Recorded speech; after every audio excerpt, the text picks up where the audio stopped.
Not only has there been mini camp and OTAs that have happened, but there's also been some running back additions made to some teams. So that requires some re-rankings for the 2025 fantasy running backs discussion. So just make sure to go down there, drop a like on this video, and subscribe to the channel to show your support. So getting into our first tier right here, there was some movement here on basically all fronts. It's still the same three with Bijan Robinson at 1, Saquon at 2, and Jahmyr Gibbs at 3. Now, the reason that Bijan and Saquon ended up getting switched in my rankings from where they were last time is because I went over some research here that I really was targeting towards Saquon Barkley. And the reason I was targeting it towards Saquon because I've been having a lot of discussions with a lot of people about Saquon being able to run it back as last year's running back 1. And I always thought that that was a little bit of a ridiculous thing to think he could do. The amount of touch that he got last year, if you look at the last 10 years of history, everything would indicate not only will he lose volume, he'll lose volume to the tune of like 60 or more touches. So I just think that it's not realistic for Saquon Barkley to be the number 2 guy again. Now, Bijan also had a 350-plus touch season last year, which is exactly what the research was based on. But I believe in Bijan more because he's younger, doesn't have nearly as much of an injury presence in his history as a player. So yeah, I'm going to take the shot on the younger guy. And in best ball in particular on Underdog, these are both guys that are being ranked basically right around the same range. At this point, I'm targeting Bijan at the 102, and I can get Saquon at the 104, 105. I'll be fine with it, but I'm not going to take him at the 102 anymore. And then Jahmyr Gibbs at 3, I think he's just a guy that ultimately is still going to benefit from this new offensive coordinator. And it's not like, obviously, like he got maximized in a big way under Ben Johnson. But the thing that I've been saying all offseason about the Lions offensive coordinator now, John Morton, is that regardless of who you are, it's just really hard to be able to get that much out of every one of your star players. And the reality is Detroit has tons of studs. I don't think he'll be able to feed all of their mouths. And I think it comes down to the big 3. Jahmyr Gibbs, Amon-Ra St. Brown, and Sam Laporta. And I think Jahmyr Gibbs, coupled with the pullback from David Montgomery, is going to be a top guy in fantasy and also the undisputed top back in Detroit, who, in my opinion, will get more red zone touches as well. Now, dropping down to our next tier right here, I've got Josh Jacobs at 4 still, and Ashton Jenty also still at 5. Now, with Josh Jacobs, this is a guy that I really don't understand, like, why people don't like him as much. You'd think that this was one of the teams that there was a running back addition to this offseason. No, like they've done nothing. All they have is last year's 4th-round pick, Marshawn Lloyd. That's all they're doing, is they're getting him fully healthy. Last year, Josh Jacobs, the last half of the season, was a top 3 running back because they realized they have to use him and they have to lean more on the run. Well, they're going to come into the season knowing exactly that information. So I think Josh Jacobs is going to get tons of work. I think he will dominate in carries. I think he'll get plenty of work out of the pass as well. Josh Jacobs runs it back. Ashton Jenty, the funny thing is that Ashton Jenty started out as the running back 4 on Underdog this offseason. Now he's moved down because Christian McCaffrey, who I have at 6, has moved up. And he did move up for me as well. Now, the reason I'm going to stick with Ashton Jenty here at 5 instead of McCaffrey is because of the fact that I know his volume is guaranteed. And it's not that I don't think McCaffrey won't have guaranteed volume. If he's healthy, he will. But the thing that I like about Jenty over McCaffrey is, again, injury related. McCaffrey is like it doesn't even feel like 80-20% like we're going to get a healthy McCaffrey. It feels like a true 50-50. And I get it, reports are positive with McCaffrey right now. There's no issues with Jenty. He's going to get 300-plus touches. While he might not be as efficient as McCaffrey is just not a guy I feel confident putting over a young rookie that I believe will be a game changer in fantasy. So I'm going to have Ashton Jenty still at 5 and McCaffrey at 6. And then Devon Achane at 7 to round out this tier right here. My thing with Devon Achane is that I think the player is great. And I've been saying this all offseason. He stayed exactly at the same range for me. Like, he's been basically 6-7 spot for me all offseason. The reason I like Devon Achane here, and I don't really like him much higher, though, is because I've said publicly, I think the Miami Dolphins will be a dumpster fire this year. I think they're going to be atrocious. And I think what that ultimately will do is obviously lower the efficiency on a per-touch basis of Devon Achane. I don't trust their offensive line. I do trust his efficiency in the passing game, that's for sure. And I think that he's so explosive that he'll get touchdowns, which is going to propel him into a potentially top 5 ceiling.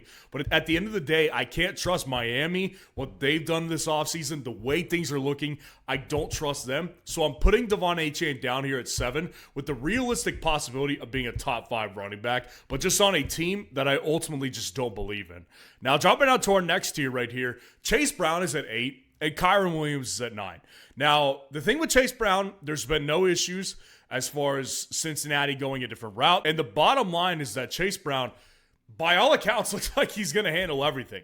From carries to obviously targets, where he is super efficient and a really big weapon for them. So there's no way they're going to take away targets from the guy because he's so dominant getting the ball out of the backfield. And then you add on top his rushing efficiency last year, it was also very elite as well. So, as far as I'm concerned, like, he's moved up in my rankings because I just kind of was wondering what they were going to do. Now we have our answer. Like, they're not making any moves to the running back position. They trust Chase Brown to be the guy. And I trust him as well. He showed really well last year. He was really coming into his own at the end of 2024. So I think a full season of them giving him the workload, Chase Brown's going to be dominant in fantasy. Kyren Williams at 9 ended up moving down for me. Now, the reason why Kyren Williams moved down is more so because Chase Brown, I just believe in that much more. Like, Chase Brown shot up above Kyren Williams, therefore pushing him and everybody else who was below him down a spot. So, with Kyren Williams, the only thing that I'm getting bothered by is that he also was in the research that I did, and I showed you at the beginning of the video, which was studying those 350 touch running backs and all of them losing volume. So again, it's a 100% chance that Kyren loses volume this year because he had 350 touches last year. And what's not guaranteed is the money. He doesn't have his money yet. And that's going to be the ultimate deciding factor of how I ultimately believe Kyren Williams this year. If he comes into the season with no new contract, I like him in fantasy. But if he comes into the season with his bag of money, I'm not going to be as on board with him because there is just a lot of historical data that shows players after they get signed the big contract, they kind of lose a step or just lose a little bit motivation. Either way, I think they like their rookie running back, Jarquez Hunter. That makes me a little nervous as well. But I still obviously see the high ceiling with Kyren Williams in this efficient Rams offense with Sean McVay as offensive coordinator. And obviously, him as a player has done very historically well. So I like him here at 9 still. Derrick Henry at 10, Jonathan Taylor at 11. Now, Derrick Henry, I really am in this position right now where I feel like he's the Mike Evans of running backs. Like, I want to invest in him because he's a Hall of Fame type of talent.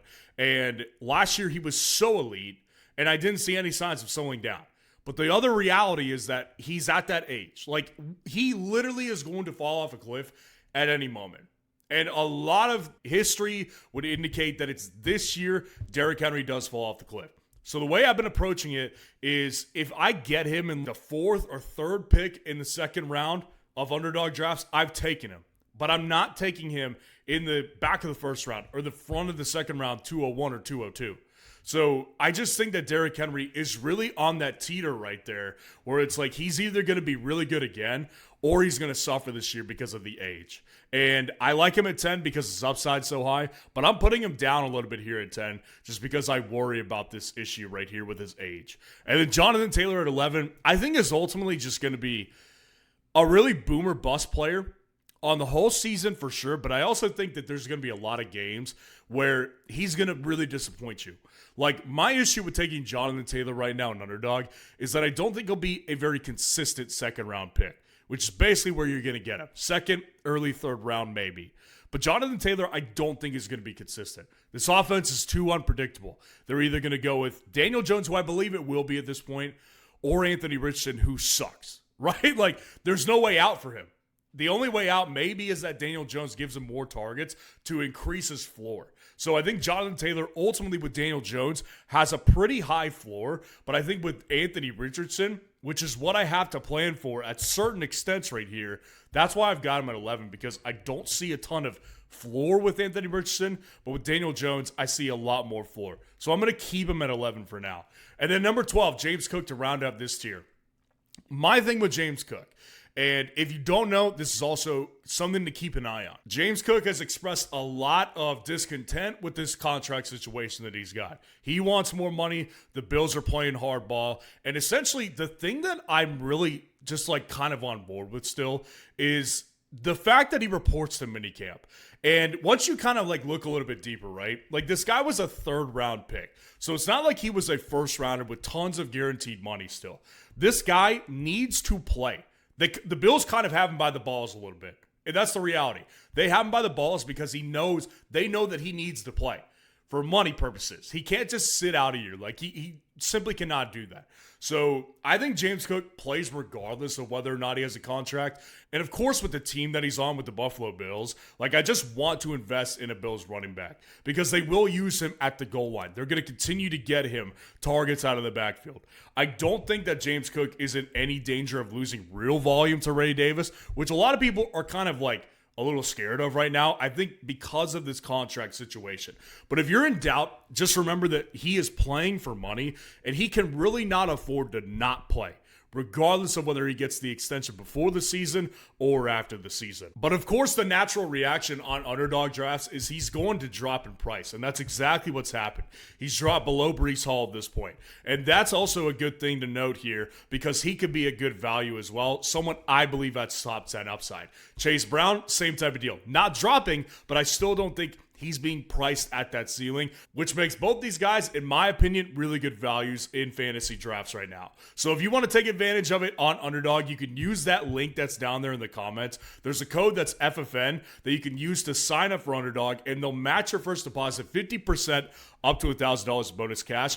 Get in one of these best ball drafts, man. That's how I won $19,000 playing Underdog last year because I crushed it. And I think you can crush it too because we're going through exactly the same research and everything that I went through last year to win that money. So I think you should give yourself a shot at that money right there. Now, dropping down to our next tier, I've got Breece Hall at 13 and Bucky Irving at 14. So my thing with Breece Hall, I like the player a lot. Like, this is a guy I just, like, begrudgingly traded in a dynasty league during the offseason. Not too long ago, like a couple weeks ago, as a matter of fact. It's not because I don't like Breece. I do. I think Breece Hall is in this weird spot right now where I've noticed a lot of the community is loving the value on him this year. And I don't necessarily hate it. But where I'm coming from is a more critical approach because I think that Breece Hall is in an offense that I just don't think is going to be very good this year.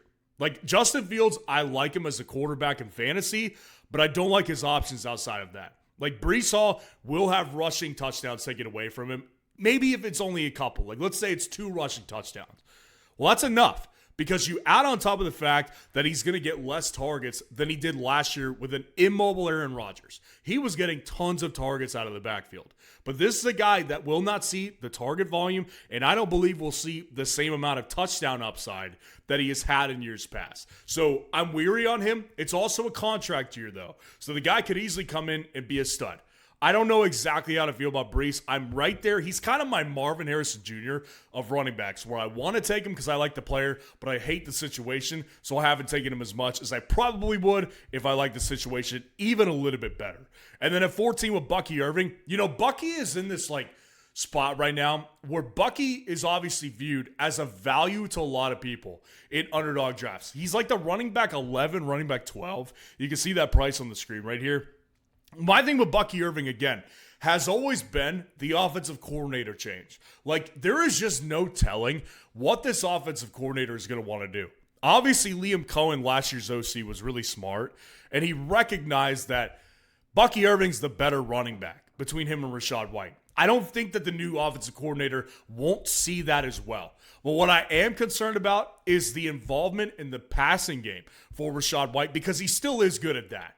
So I think that there's just a little bit of fear on my end with him losing some targets this year. Not as much on the carries. I think he'll lead the backfield in carries, and I like this offense entirely. But I just think that the ceiling could potentially be capped if the offensive coordinator wants to use Rachaad White as a receiving back in certain situations. So that's why I've got him here at 14. And until I hear otherwise, I'll probably keep him here. Kenneth Walker at 15 and Chuba Hubbard at 16 to round us out in this tier. Kenneth Walker had to bump down for me. He was originally at 13, have him at 15. Now, I've went over him several times. He's one of my favorite values in underdog drafts, and he really realistically still is. I still think if he hits, he's got legitimately top 5 upside. We're in freaking June, and the guy's already hurt, though. I mean, he's going through an ankle injury. He has not been able to practice during minicamp. It's a bad situation. It's like, dude, stay healthy for one time. So I had to move him down to 15. Now, that doesn't take away from the comments that, Clint Kubiak really likes the guy. He wants to use him heavy. But if he can't stay healthy, it's not going to matter. So I've got to put him down here at 15 for that reason. And then Chuba Hubbard at 16. I think last year he hit his peak. I think he hit his ceiling. And that's not a bad thing. Like, those of you who know my channel know how much I was in on him last year. But the reality is it's different this year. He was being priced as like a running back 50 last year. This year he's being basically priced right around this range. So I have not taken nearly as much of Chuba Hubbard this year as I did last year. And it's not because I don't like him. I think he still will be good. I think this is basically around where he finishes. So we'll provide you stable volume and stable upside in fantasy. But I just don't see him being much more of a ceiling player than a top 15 guy. I think this is basically around where his ceiling is, which is totally fine, by the way, because I think he'll be a really good fantasy player still. Dropping down to our next tier, Travion Henderson and Amari and Hampton at 17 and 18. My 2 rookie running backs, I still like them both. Now, again, Travion Henderson had a storied offseason with the guy. Really didn't like him from a dynasty perspective before the NFL draft. Then he goes at the early second round to the Patriots. They seem like they want to use him right away. I'm in on Travion Henderson in 2025 fantasy football. No question. I think that he's going to get the majority of the work here. Ramondre Stevenson is older and not nearly as explosive, and has a fumble issue. Vrabel doesn't like that. So he wants to use Travion Henderson, and he drafted him in the second round early for a reason. This guy's going to get a lot of work. Now, that's not to say that he's going to handle a 3-down bell cow workload. I don't think he can handle that much, but I think just with the efficiency that he'll have in his role, which will be a 70-30 split, I think, with Ramondre, I think he'll be a top 17 guy. Amari and Hampton. This is the big debate, I think, of the offseason, to me at least, because Amari and Hampton, first-round running back, right? And historically, what you've seen with first-round running backs is teams are going to use him. They will use the running back immediately if he was drafted in the first round, regardless of who's where. So I look at that and I'm like, Amari Hampton is going to be the starter. But then, of course, there's reports of Najee Harris being really well thought of by the coaching staff in Los Angeles. You can't ignore that either. So what I've always believed, and I still believe right now, this is how it's going to happen. Amari Hampton probably is the 1B/2 to Najee Harris being the 1A/1 for the beginning of the season. But I think once they need a little bit more of an offensive spark, Amari Hampton slowly takes over the lead back role, and that's where we get a top 18 finish, is because by the middle of the season, he's going to come in, just be a way better player, start to see more time, and I think probably is a good back-end season winner for you in fantasy drafts. 19, Alvin Kamara. 20, DeAndre Swift. Now, Alvin Kamara, DeAndre Swift, I ended up just switching these guys right here. And it's not because I don't believe in DeAndre Swift all of a sudden. As a player, I don't really particularly believe in him, but I love the situation he's in. It's really just because Alvin Kamara, if he's healthy, even for 12 games, this is where he will be. Because they can't afford to not use him. For the 10th season in a row, Alvin Kamara will be ridden like a show pony until the wheels fall off. So as long as he's healthy, the guy will perform like a top 10 back. And I don't think that he will play all 17 games. So that's why I've got him here at 19.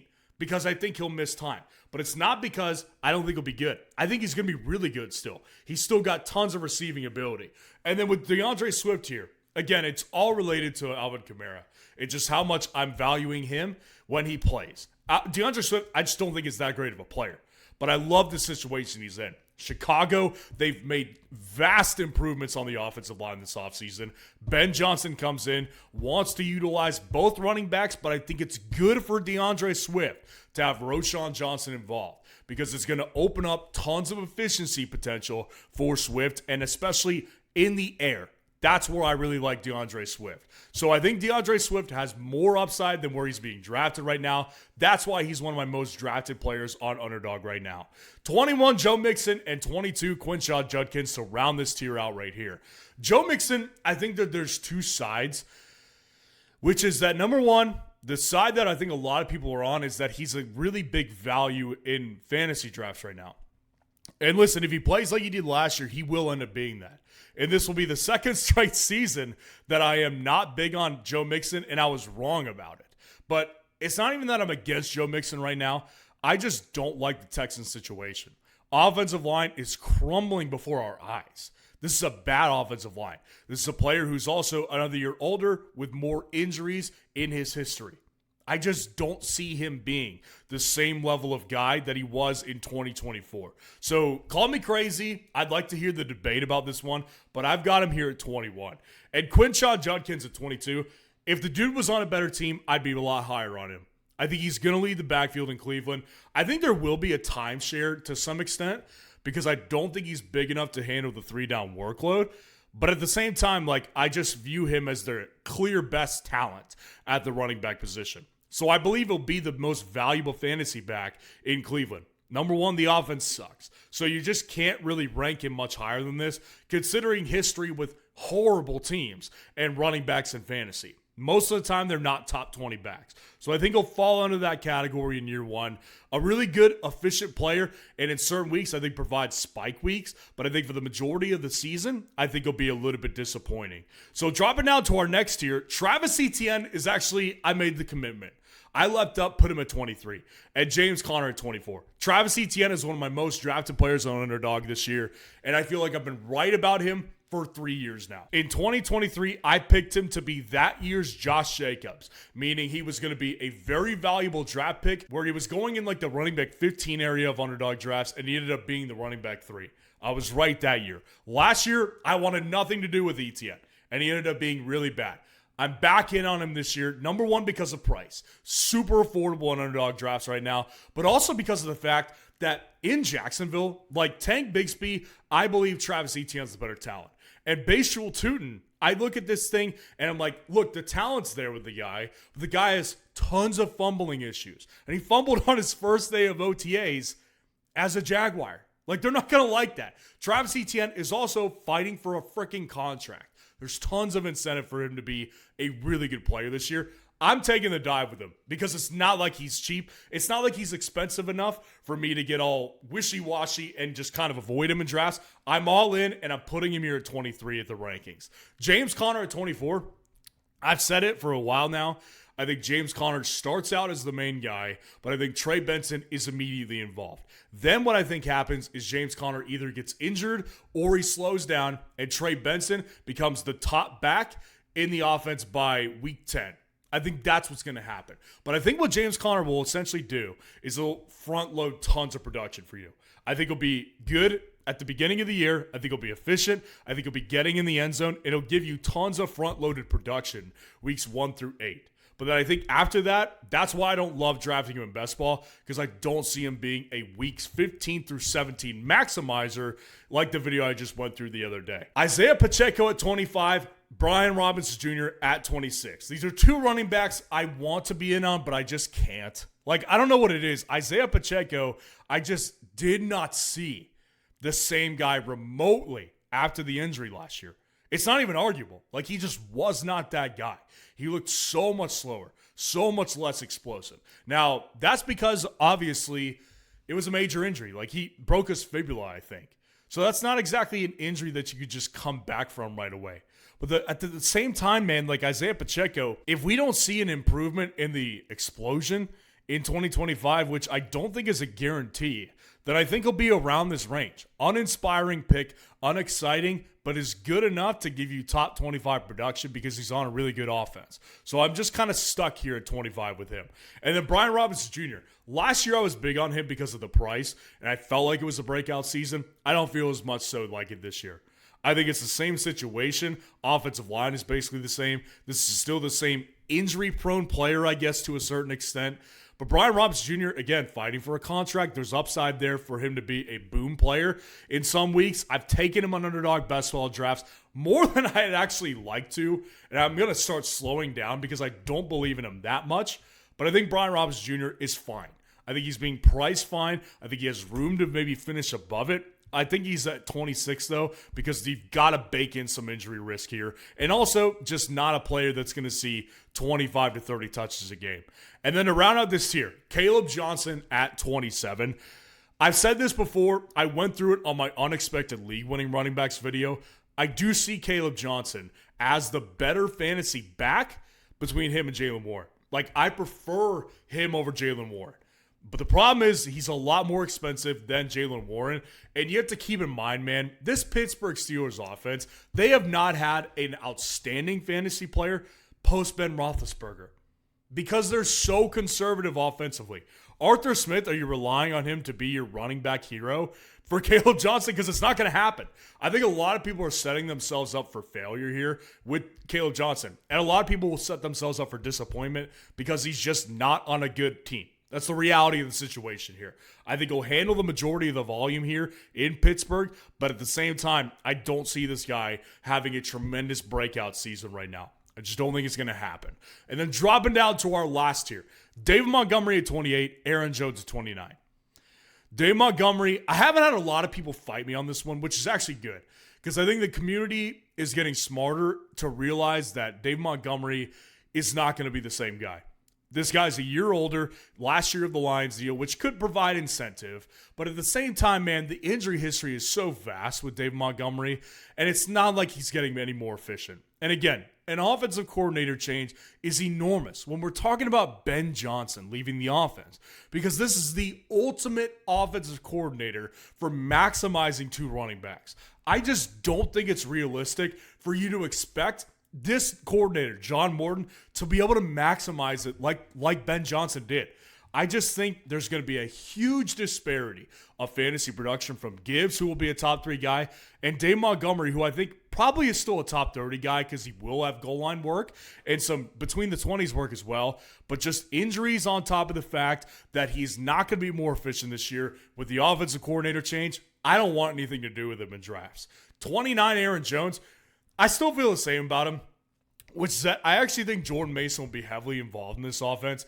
But Aaron Jones, I think, is so good on a per-touch basis, and there's no reason to believe he won't be again in 2025. They signed him to a Neal deal before they traded for Jordan Mason and signed him, so I think they like him still. They want him to be involved, and I think he will be involved. I think the ultimate problem I have with him is that he's not going to be getting more than 15 touches per game. I think that's kind of cap right there, 15 touches a game. And that's fine because I think he'll be really efficient, but I don't see tons of upside with him. And then Tyrone Tracy Jr. ended up leapfrogging RJ Harvey at number 30. Now, I'll start out by saying RJ Harvey, obviously there's tons of hype and tons of discussion around the J.K. Dobbins signing. I think that points to RJ Harvey not being the lead back, but maybe not being a 20-touch guy. So he dropped for me. Now, you can make the same argument with me on Tyrone Tracy Jr., and I would listen.